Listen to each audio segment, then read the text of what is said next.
नमस्कार दोस्तों। आज हम बात करेंगे बलराम जी की पत्नी रेवती की समय यात्रा की कहानी के बारे में। हिंदू धर्म ग्रंथों, कथाओं में समय यात्रा कोई नई बात नहीं है। हजारों सालों से ये कहानियां हम सुनते चले आ रहे हैं। भगवान श्री कृष्ण के भाई बलराम जी की पत्नी का नाम रेवती है। रेवती राजा काकुदमी की पुत्री थी। महाभारत काल में राजा काकुदमी भारत के कुशस्थली नामक राज्य में राज करते थे। राजा की एक अत्यंत सुंदर पुत्री थी जिसका नाम रेवती था। रेवती का जन्म अग्निकुंड की दिव्य अग्नि से हुआ था। रेवती मात्र एक सामान्य सुंदर लड़की न थी, वो शुभ लक्षणों युक्त, सदाचारी, शील गुणों से परिपूर्ण, प्रतिभावान युवती थी। जब रेवती विवाह योग्य हुई तो राजा काकुदमी को उसके विवाह की चिंता हुई।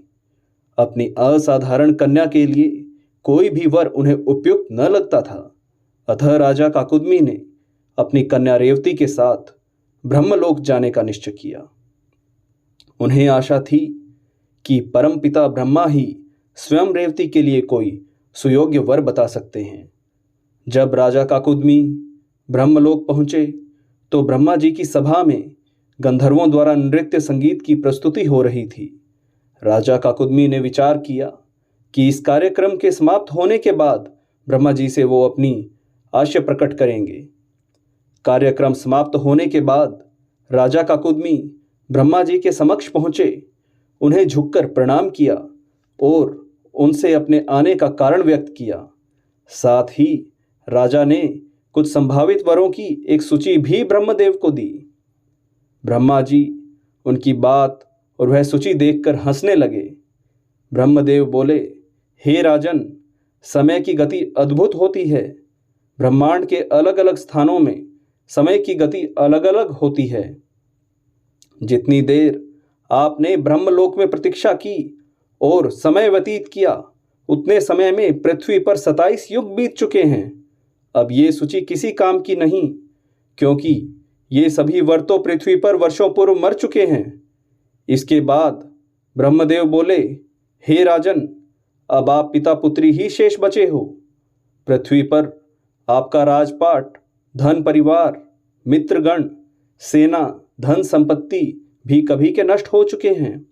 आपको तो अब जल्द ही अपनी कन्या का विवाह करना पड़ेगा, नहीं तो कलयुग आने वाला है। राजा यह सब जानकर दंग रह गए और किंग कर्तव्य विमूढ़ से हो गए।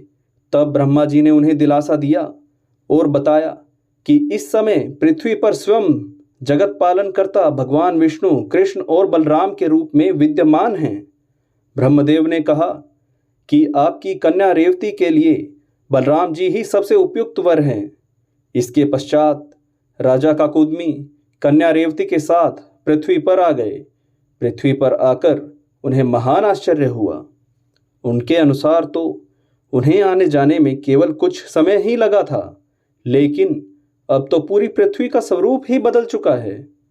पृथ्वीलोक का मौसम, वातावरण और बनावट अब पहले जैसे न थी और मनुष्य के गुणों, आकार और बुद्धि में भी भारी परिवर्तन आ चुका था।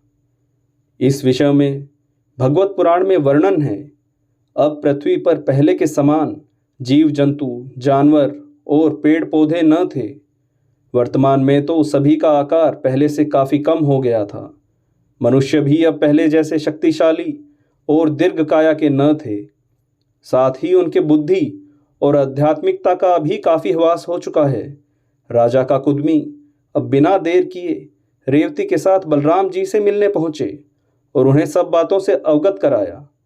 रेवती और बलराम अवश्य ही एक दूसरे के लिए सुयोग्य वर थे, लेकिन छोटी सी समस्या थी।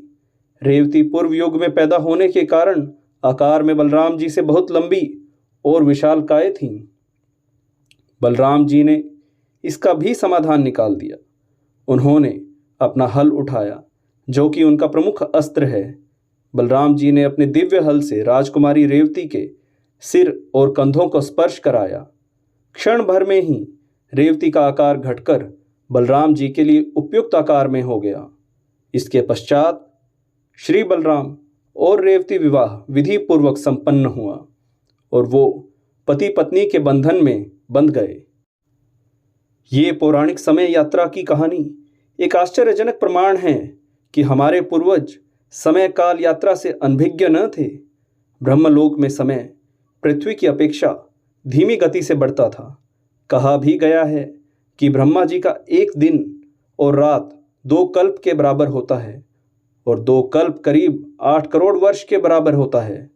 कहानी के अनुसार राजा काकुदमी और रेवती ने केवल कुछ क्षण ही व्यतीत किए थे। ऐसा कहा जाता है कि अगर आप अंतरिक्ष में ब्लैक होल में प्रवेश करके वापस आएं तो उतने समय में पृथ्वी पर कई वर्ष बीत चुके होंगे। दोस्तों, अगर आपको ये कहानी अच्छी लगी तो प्लीज़ इसे शेयर कीजिएगा और हमारे चैनल को सब्सक्राइब कीजिएगा। धन्यवाद।